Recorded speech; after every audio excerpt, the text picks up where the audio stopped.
के गर्नु भएको दिदी ल्या ढक्कनमा पो खाँदैछौँ हामी त के गरौँ भिडियोটা তো ভালো আসছে আমাদেরকে দিয়ে দেন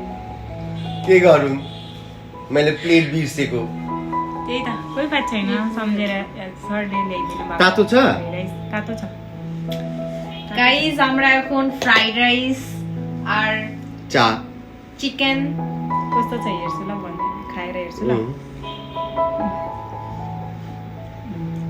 ठिकै छ बेसी गुलियो त छैन उयो पनि छ फेरि हलै चाहिँ तातो पनि खानु টেস্টি राहुलको लागि राहुललाई फोन गर्छु ऊ खाएर जान्छ धुपगुडी আমরা তো ধুপগুড়ি ओ टोटो किन्नु गए মেসেজ गरेको हिजो এই হচ্ছে আমাদের good morning thank you sir